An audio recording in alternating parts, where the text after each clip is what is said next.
Hello students, dictation 5 second बाद शुरू होगा।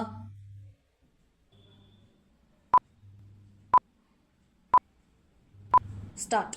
बांग्लादेश में शेख हसीना के तख्तापलट के बाद वहां की अंतरिम सरकार का नेतृत्व कर रहे मोहम्मद यूनुस की ओर से बैंकॉक में आयोजित होने वाले बिम्स्टेक शिखर सम्मेलन में प्रधानमंत्री नरेंद्र मोदी से मुलाकात का आग्रह यह आभास कराता है कि वह संबंध सुधार के इच्छुक हैं, लेकिन इसके प्रति सुनिश्चित नहीं हुआ जा सकता। इसलिए नहीं हुआ जा सकता क्योंकि बांग्लादेश में भारत विरोधी वातावरण तैयार किया जा रहा है। वहां हिंदुओं एवं अन्य अल्पसंख्यकों पर हमले की घटनाओं पर भारत की तमाम चिंताओं के बावजूद गंभीरता नहीं दिखाई जा रही है। एक अन्य चिंताजनक तथ्य यह है कि कट्टरपंथी एवं जिहादी ताकतों को सहयोग, समर्थन और संरक्षण दिया जा रहा है।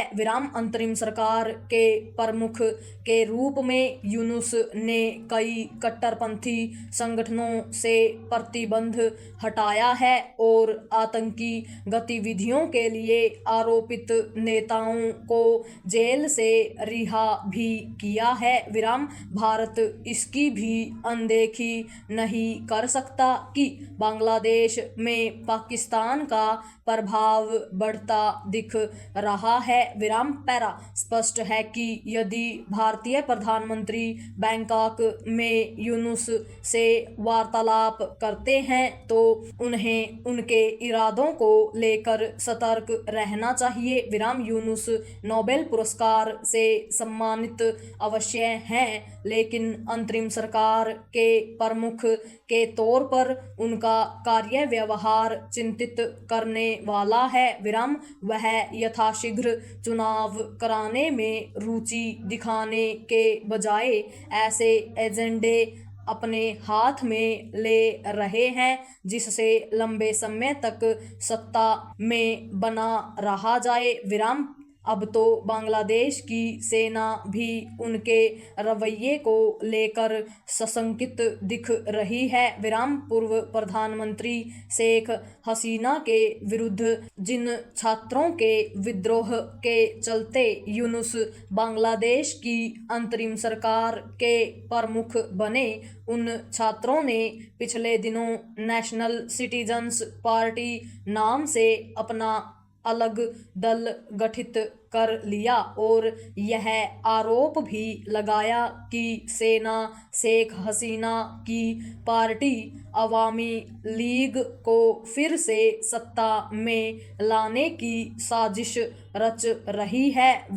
यह चकित करने वाला घटनाक्रम है। इसलिए और भी क्योंकि बांग्लादेश की सेना ने इस पार्टी के आरोपों को हास्यास्पद और निराधार करार दिया। भारत को बांग्लादेश के घटनाक्रम पर इसलिए निगाह रखनी होगी क्योंकि माना जा रहा है कि छात्रों की इस नई पार्टी के गठन के पीछे यूनुस का ही हाथ है। फिलहाल यह कहना कठिन है कि बैंकॉक में यूनुस और पीएम मोदी की भेंट होती है या नहीं, लेकिन भारत को यह सुनिश्चित करना होगा कि एक तो बांग्लादेश के हिंदुओं एवं अन्य अल्पसंख्यकों की रक्षा हो और दूसरे वहां सक्रिय भारत विरोधी तत्वों पर लगाम लगे। इससे संतुष्ट नहीं हुआ जा सकता कि भारत ने बांग्लादेश में हिंदुओं के उत्पीड़न के खिलाफ कई बार आवाज उठाई है, क्योंकि तथ्य यह है कि वहां की अंतरिम सरकार अल्पसंख्यकों के दमन को रोकने के लिए वांछित कदम उठाने से इनकार कर रही है। पूर्ण विराम।